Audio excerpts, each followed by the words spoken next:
Hola estimado cuarto medio, le habla el profesor Manuel, espero que se encuentren bien en sus hogares.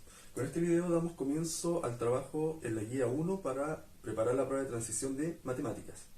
Antes de explicar los contenidos como tal, que en este caso son números enteros y racionales, voy a dar una introducción a la prueba, igual como lo hice en física.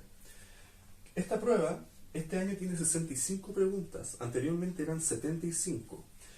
¿Qué habilidades se desarrollan? La habilidad de resolver problemas, representar, modelar y argumentar, y claramente son habilidades de pensamiento, razonamiento matemático. Ahora recordemos que la prueba de matemáticas, en este caso aún sigue esto patente, de estas 65 preguntas, hay 5 que son piloto, ¿sí? Es decir, de las 65, son 60 las que se consideran para el cálculo del puntaje. Ahora bien, estas 65 preguntas están distribuidas en 4 ejes. Un eje de números, que considera un 17% del total de preguntas, un eje de álgebra y funciones con un 36%, un eje de geometría con 25% y un eje de probabilidad y estadística con un 22%. Ahora, ¿qué ocurre? Por el contexto de pandemia en que nos encontramos, los contenidos de cuarto medio fueron quitados casi todos, ¿ya? Por ejemplo, el contenido de función potencia, que es un contenido de cuarto medio, aún se considera en este eje de álgebra y funciones. Por eso es el eje que tiene más porcentaje de preguntas. Hubieron otros contenidos también que se quitaron. Por ejemplo, el contenido de números complejos de tercero medio se quitó del temario. También se quitó, por ejemplo, el tema del teorema de Euclides, que es un contenido de primero o segundo medio. Entonces, lo que es importante, y les recomiendo que revisen el temario, yo lo subí a Classroom y además con la explicación de él. Bueno, eso es más que nada la introducción a la prueba. Lo otro también que cambió es que hay preguntas de 4 y de 5 alternativas, ¿ya? Anteriormente siempre eran de 5, ahora también hay preguntas de 4 alternativas. Y lo otro, recordar que existen estas preguntas de suficiencia de datos que tienen otro método para resolverse, ¿sí? Es más, ahora que voy a explicar el contenido usando las PPT que les envié, aparece una pregunta de suficiencia de datos al igual que en la guía. Bueno, ahora explico los contenidos. Bueno, estudiantes, ahora les voy a explicar las PPT que les envié a sus correos. Recuerden que el tema de estudio son los números enteros y racionales. ¿Cuáles son los aprendizajes esperados? Claramente es comprender, describir y aplicar propiedades de estos conjuntos numéricos para resolver problemas. Y los contenidos son números enteros y números racionales. Desde ya les digo que el tema de los números enteros es muy poco preguntado en la prueba. Es más, los números enteros más que nada son la base para estudiar los siguientes conjuntos numéricos, que en nuestro caso va a ser enteros, racionales, irracionales y reales. Recuerden que los complejos se quitaron del temario de la prueba. Entonces, ¿cuáles son estos números enteros que se simbolizan con Z? Son estos números que nos permiten contar, ¿sí? Nosotros podemos ir contando de uno en uno o ir restando en uno en uno. Entonces, por ejemplo, nosotros partimos de los naturales, que partíamos desde un 0 hasta un infinito positivo, contando en uno, pero llegó el momento que se necesitaba restar a algo que no existía, por ejemplo, a la nada, que el 0, quitarle cosas. Por lo tanto, ahí tenemos los números negativos. Entonces los enteros son desde el menos infinito al más infinito. Es decir, lo podemos ver ahora en la recta numérica, ¿cierto? Que es la forma que podemos ordenar estos números. Nosotros tenemos a la izquierda del 0, ¿cierto? Tenemos los negativos y a la derecha tenemos los positivos. Claramente esto va a seguir hasta el más infinito y por el otro lado hasta el menos infinito. Por lo tanto, ¿esto qué nos permite? Nos permite hacer un orden, ¿cierto? Ver cuál es menor o cuál es mayor. Entonces, claramente siempre el menor va a estar a la izquierda de otro número en la recta numérica y el mayor va a estar a la derecha, ¿sí? Esto también nos permite explicar una propiedad de este conjunto que dice más que nada que entre dos números enteros consecutivos, por ejemplo, si yo tomo el 1 y el 2, entre el 1 y el 2 no hay ningún otro número entero, ¿ya? Después vamos a ver que los racionales, esto es diferente. Luego, hay otra propiedad de los números enteros que es el valor absoluto. ¿Qué es el valor absoluto? Es la distancia entre el 0 y un número cualquiera, ¿cierto? Como es una distancia, esto lo podemos llevar ya a un sentido físico, las distancias no pueden ser negativas, por lo tanto, los valores absolutos son siempre positivos. Por ejemplo, si yo veo esta gráfica, nos podemos dar cuenta que sin importar el valor de x, siempre el valor de la función, esto lo vamos a estudiar en detalle cuando veamos el tema de las funciones, va a ser positivo, es decir, un valor absoluto es positivo, y si lo vemos en la recta numérica, es exactamente lo mismo. Por ejemplo, aquí tenemos dos casos en que el valor absoluto de 5 es 5, porque la distancia entre el 0 y el 5 son 5 espacios, ya pueden ser 5 metros, 5 centímetros, etcétera, y le damos un sentido más físico. Y en el otro caso, el valor absoluto de menos 7 es 7. ¿Sí? Esa es la noción de distancia. Esa es la forma de recordarlo. Ya, luego la operatoria, en esto yo no me voy a detallar mucho, pero recordar más que nada que la ley de los signos, ¿cierto? Que se aplica para la multiplicación y la división, que dice que signos iguales es positivo, signos distintos es negativo. Es decir, si tú multiplicas 2 por menos 2 te da menos 4, o si tú divides, no sé, por ejemplo, menos 4 dividido menos 2 te da 2. Y en la suma y la resta, ya, ¿qué significa este SVM? Significa signo de valor mayor. Eso de valor, disculpe, signo de valor mayor. Y esto que me permite ver las sumas o restas de números enteros. A veces eso genera conflicto. Por ejemplo, yo puedo tener cosas del estilo de 2 menos 4, ¿cierto? Eso, ¿cómo lo resuelvo? Si yo sigo esta lógica que me muestra la imagen, tú vas a restar. Ya yo voy a restar como que fueran los dos positivos. Es decir, yo voy a decir 4 menos 2, que va a ser 2, ¿cierto? Pues después yo le coloco el signo del que tiene mayor valor. En este caso es el 4, ¿ya? Que tiene mayor valor absoluto en realidad. Por lo tanto, esto va a ser menos 2. O otro ejemplo, si yo tuviera menos 3 más 7, mismo procedimiento, yo los resto como que fueran los dos positivos, 7 menos 3. Entonces voy a tener 4. Y como el que tiene mayor valor absoluto es el 7, esto me va a quedar más 4. Esa es la forma para sumar o restar. A veces como lo que más cuesta, uno se equivoca de vez en cuando. Eso es con los números enteros, ¿ya? Recuerden que esto es la base para seguir trabajando los siguientes conjuntos, que en este caso van a ser los números racionales. Cuando le hablen de números racionales, que es el conjunto Q, simplemente piensen en una fracción. Esos son los números racionales. Es una fracción que tiene ciertas características. La primera característica que tiene un numerador y un denominador. Este numerador tiene que ser un número entero, ¿ya? Y el denominador, además de ser un número entero, tiene que ser distinto de cero. Eso es muy importante. Por ejemplo, si le aparece algo de este estilo, 2 dividido 0, eso no es fracción, ¿ya? Eso es indeterminado que se dice. Pero yo puedo tener un 0 dividido 2, es decir, esto es 0. Por lo tanto, esto es fracción. Entonces, como la condición es que este denominador sea distinto de 0. Luego, vamos a ver que los números decimales se pueden escribir como fracción.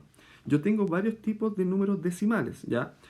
Recordar también que una fracción en realidad es una división de dos números. Entonces, una fracción yo la puedo escribir como decimal. No así todos los decimales. Cuando estudiemos los números irracionales, son números decimales, pero que no se pueden escribir como fracción.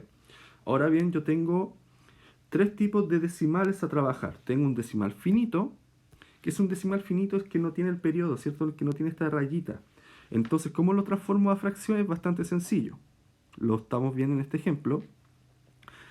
Colocamos el número sin la coma dividido por un 1 seguido de tantos ceros como decimales tengas. Aquí tengo 2,35. Tengo dos decimales, entonces coloco dos ceros y me va a quedar 235 partido 100.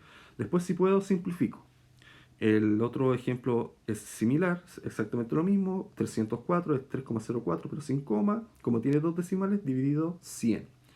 Ahora, ¿cómo pasa un decimal periódico a fracción? El periodo es esta rayita que está aquí encima, ¿cierto? De los decimales. ¿Qué te dice el periodo? Por ejemplo, 0,57 es igual a 0,57, 57, 57, y esto hasta que me aburra de escribir números.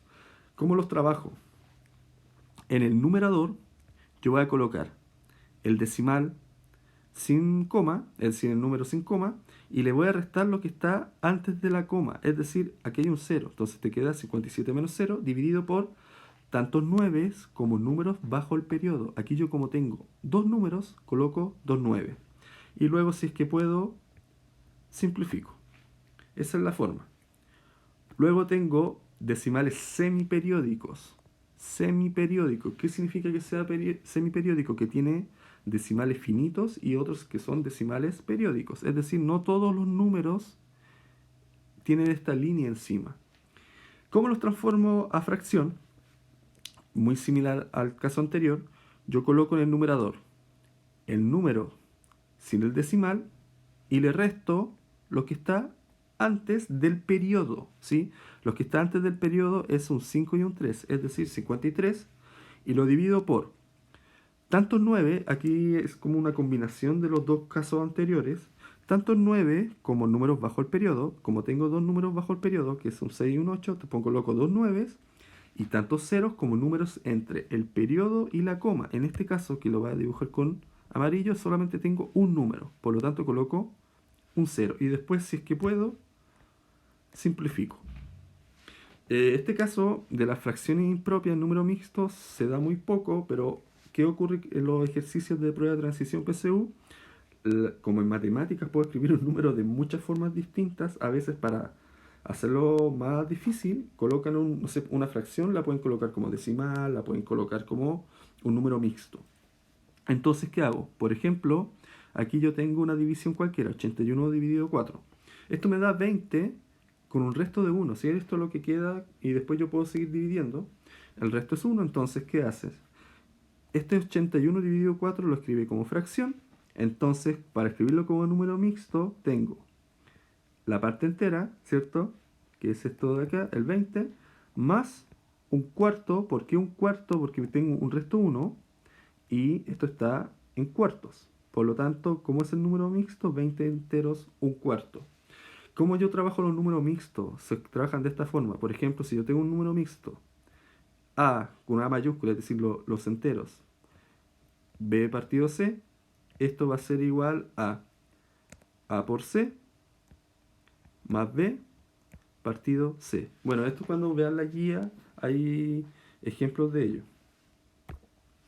Las desigualdades, ya esto es como un recordatorio. Recordemos que este símbolo, ¿cierto? Como los pescaditos te dicen cuál es mayor, qué número es mayor. Entonces, si tiene esta forma que A aquí significa A mayor que B, es raro, pero si ustedes ven esto de una forma como más figurativa, el menor se come al mayor, lo que va a dibujar con amarillo, ¿cierto? Aquí A menor que B. Entonces A se coma B, significa que A es menor que B. Esa es las desigualdades, y eso aparece bastante, que le hacen comparar números. Ahora hay ciertas propiedades de la desigualdad. ¿Cuáles propiedades hay? Por ejemplo, si yo sumo, tengo una desigualdad cualquiera, por ejemplo, A menor o igual que B, si yo sumo un mismo número, en ambas partes de la desigualdad, la desigualdad sigue siendo la misma. O si yo multiplico el mismo número en ambas partes de la desigualdad también sigue siendo la misma. Ahora bien, ¿cuál es la diferencia si yo lo multiplico pero por un factor negativo? Ahí la desigualdad cambia. Ahora bien, ¿para qué es esto? Para comparar números racionales. Esto generalmente siempre se pregunta en la prueba, o al menos un ejercicio. Entonces, ¿yo cómo puedo comparar números racionales? Es decir, ¿cómo puedo comparar fracciones? De tres maneras. Es igualando numeradores, ¿cierto? Es decir, el número, recuerden que la fracción de la forma A partido B, el numerador es el número que está aquí arriba. Entonces yo puedo igualar numeradores o igualar denominadores, es decir, el B. Y el otro caso sería simplemente convertir el número a decimal, que ¿cómo lo convierto a decimal? Por ejemplo, si tú tienes una fracción 2 tercios, esto es simplemente dividir 2 dividido 3. Y ahí yo voy a obtener el número decimal. Y esto yo se lo había dicho anteriormente que ¿qué ocurre en los números racionales? Que si tú tienes dos números racionales cualquiera, por ejemplo, yo puedo tener un medio y un tercio, ¿sí? De esta forma, el un tercio es menor que un medio. Entre estos dos números hay infinitas fracciones. Eso significa que el conjunto de los números racionales sea denso. Veamos un primer ejemplo, que dice, sean A 2,3 periódico, B 8 tercios y C 27 doceavos, el orden correcto para A, B y C es, me piden comparar valores. Entonces, lo primero, si te aparece un número decimal, conviértelo a fracción. Entonces yo tengo 2,3 periódico. ¿Cómo lo convertí a fracción? Yo escribo el número sin la coma, le resto lo que está antes del periodo, es decir, el 2, y lo divido por tantos 9 como números bajo el periodo, es decir, aquí tengo 1. Entonces esto me da 21 novenos. Yo lo puedo simplificar, pero después lo voy a explicar, pero ¿qué era simplificar? Era dividir el numerador y el denominador por el mismo número. Entonces aquí yo lo voy a dividir, va a dividir el 21 por 3 y el 9 dividido 3. Entonces esto me va a quedar 7 tercios. Entonces tengo 7 tercios. Y después, ¿qué tengo? Tengo, esto era A, B es 8 tercios, y tengo C, que es 27 doceavos. Ahora me tengo que dar cuenta, tengo 27 doceavos. ¿Esto lo puedo simplificar? Sí puedo. Lo puedo simplificar por 3. Entonces simplifico por 3.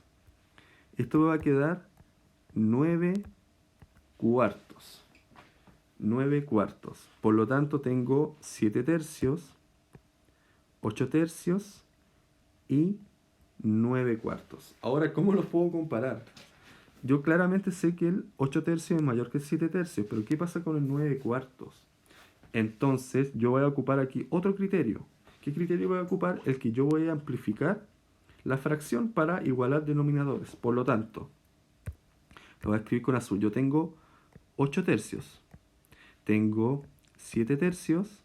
Es decir, tenía 7 tercios y tengo 27, es decir, 9 cuartos. Voy a volver aquí.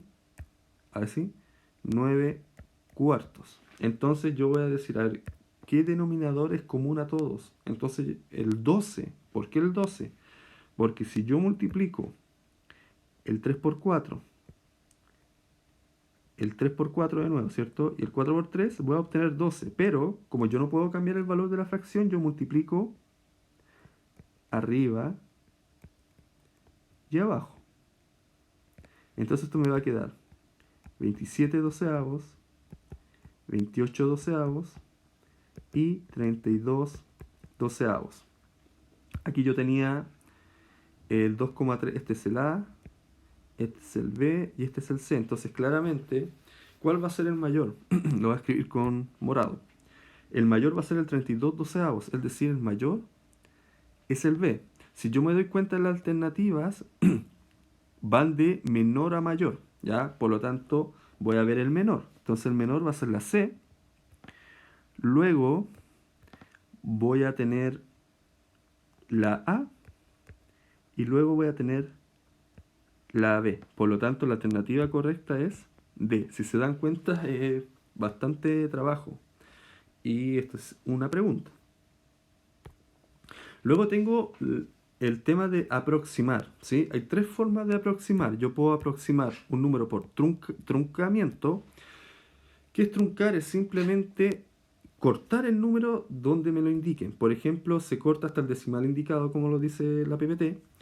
Y aquí dice 3,567 truncado a la décima. Ya recordemos que tenemos la décima, centésima, milésima. Por lo tanto, truncado a la décima, ¿qué quiere decir? Tú córtalo, ¿sí? Lo cortas. Es como muy autoritario.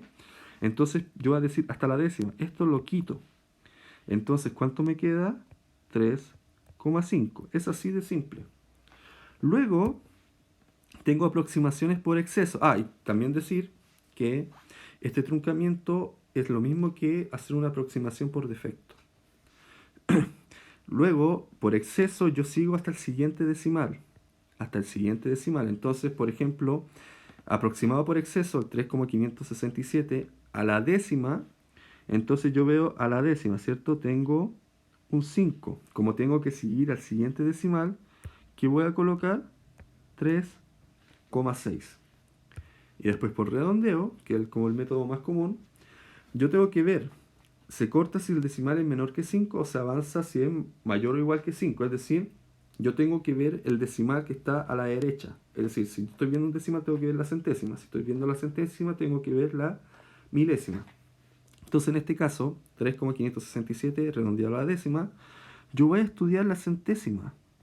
Es un 6. Entonces, ¿qué me está diciendo el redondeo? La décima, ahora, aumentala en 1. Entonces esto me va a quedar 3,6. ¿Sí? Esto siempre aparece un ejercicio. Siempre hay un ejercicio de aproximación.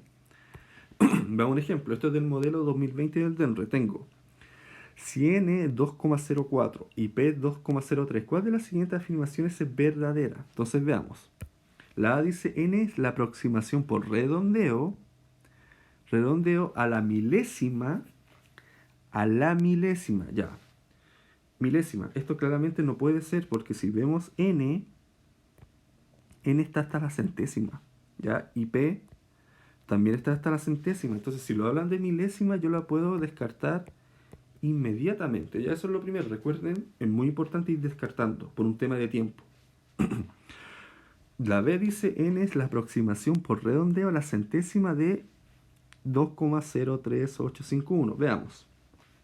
Lo voy a dejar con azul. Si yo me voy a la centésima, tengo que ver mi milésima, ¿cierto? Entonces mi milésima es 8. Es decir, voy a tener que aumentar la centésima. En realidad, esto va a pasar a ser 2,04. Y eso es verdadero. ¿Sí? Ya tenemos la alternativa correcta, pero veamos la D y la E. Luego dice que P es la aproximación por redondeo. Veamos. Muy similar a lo anterior. Esto va a quedar 2,04. ¿Cierto? Pero P es 2,03, por lo tanto esto es incorrecto. Y después dice N es la aproximación por truncamiento a la centésima de 2,03. Ya, truncamiento sería simplemente quitar esto. Y esto va a quedar 2,03. Pero N es 2,04, por lo tanto esto es incorrecto. ¿Cuál es la correcta? La B. Esto es importante. Al menos es una pregunta que pueden salvar en la prueba, ¿cierto? Siempre va a aparecer una de aproximación. Ya luego vamos a ver la operatoria en Q, es decir, la operatoria de fracciones. Entonces, la suma y la resta, ¿cómo se puede hacer? Hay una fórmula general que dice lo siguiente, que si tú tienes dos fracciones cualquiera, de esta forma, si se están sumando o restando, ¿qué tienes que hacer? Tú multiplicas los denominadores, ¿cierto?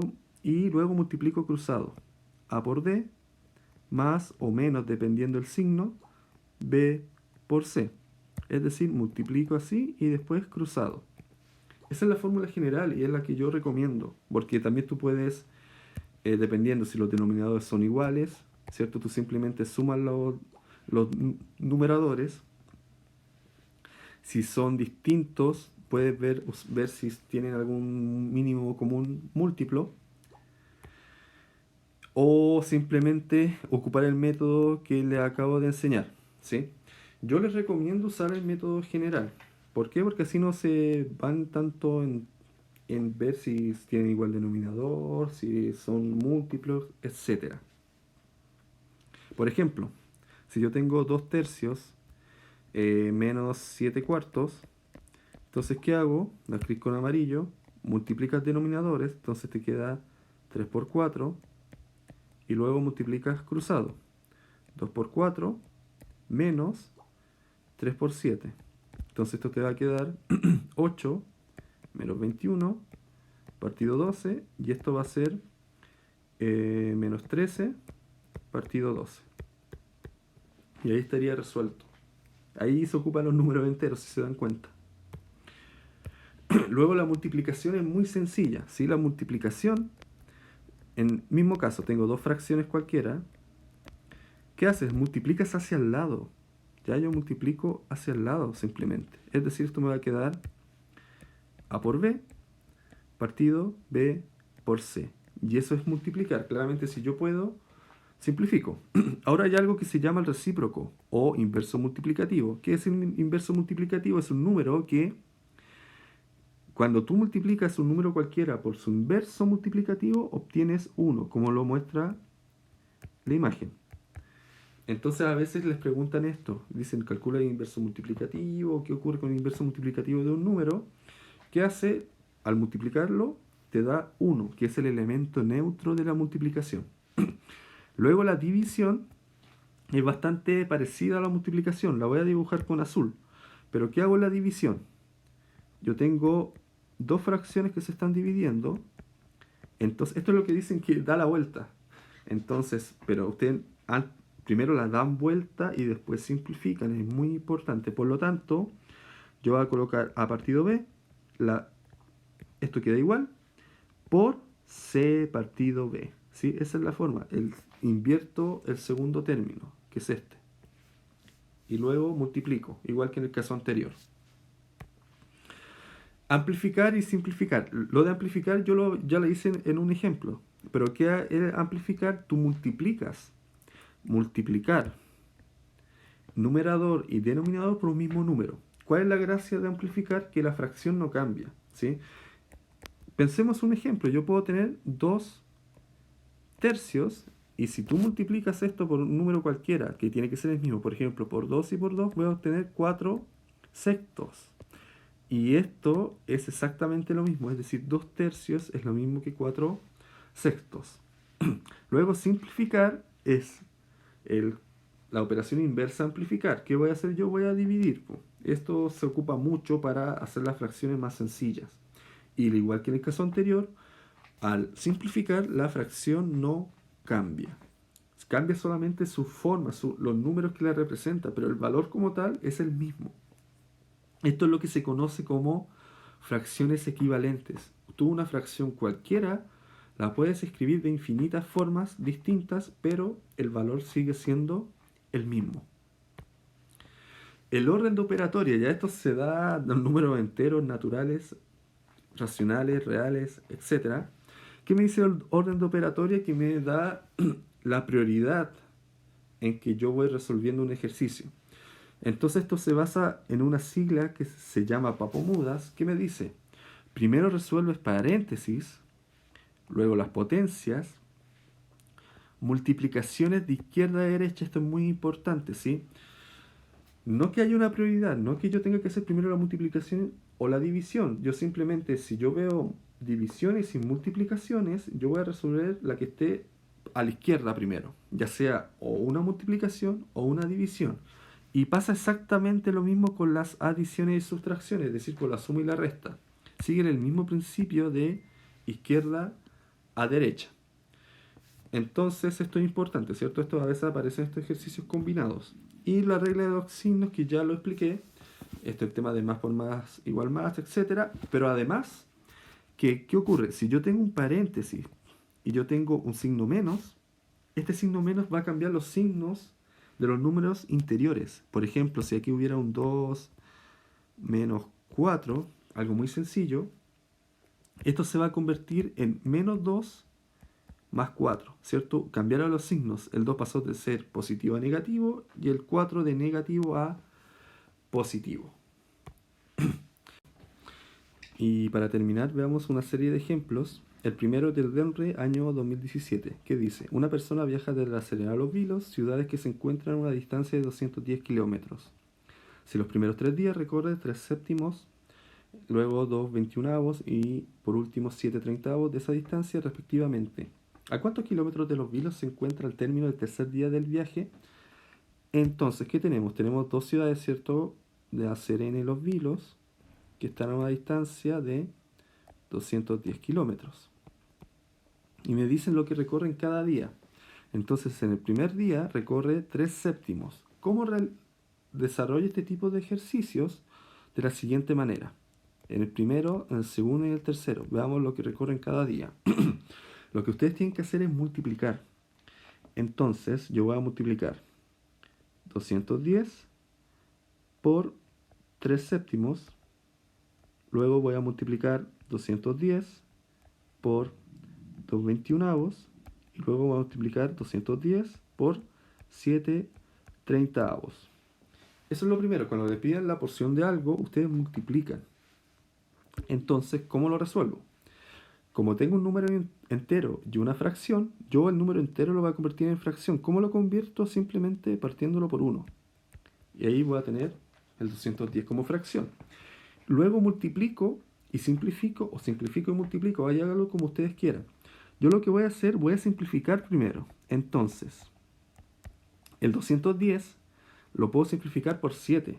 Y el 7 igual lo puedo simplificar por 7. Entonces, esto me va a quedar 30 y esto me va a quedar 1. Entonces te va a quedar 30 por 3 partido 1 por 1. Es decir, 90 partido 1, es decir, 90 kilómetros. Eso es lo que recorre en el primer día. Luego tengo 210 21, entonces claramente lo puedo simplificar por 21. Esto va a quedar 1 y esto va a quedar 10. Entonces 10 por 2 y 1 por 1. Y eso me va a quedar 20 partido 1, es decir, 20 kilómetros. Luego tengo un 210 y un 30. Aquí hay una pillería, podríamos decir, que si tú tienes aquí, por ejemplo, estos ceros, yo los puedo eliminar. Es que eso es simplificar por 10. Entonces va a quedar un 3 y un 21. Si divido el 21 en 3, me queda 7. Y el 3 dividido 3 me queda 1. Entonces te queda 7 por 7 partido 1 por 1. Es decir, 49 partido 1. Y esto es 49 kilómetros. Como me piden lo que le faltó, lo que tengo que hacer, que lo voy a hacer con amarillo, es sumar estos tres valores. Entonces, si yo lo sumo, lo voy a sumar aquí abajo, me queda 90 más 20 más 49. 90 más 20 es 110. Y 110 más 49 es 159. ¿Y cuál es la distancia total? 210. Entonces, ¿qué puedo hacer? Lo voy a hacer con verde. A estos 210 le resto los 159. ¿Y esto cuánto me da? 51 kilómetros. Es decir, alternativa B. Otro ejemplo.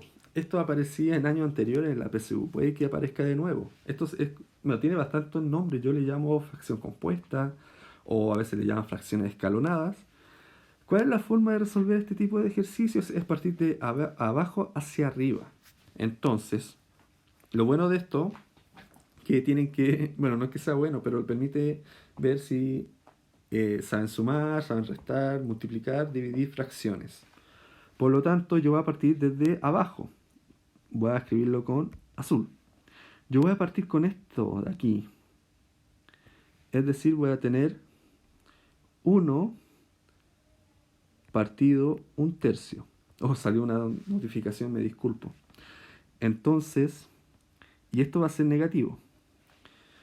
Como también tengo un número entero y una fracción, lo que vamos a hacer, vamos a colocar este 1 partido 1, ¿cierto? Partido 1/3. Entonces esto queda 1 partido 1 por, y esto lo invierto, 3 partido 1, es decir, 3. Y como tiene un signo menos, menos 3. Voy a cambiar de color.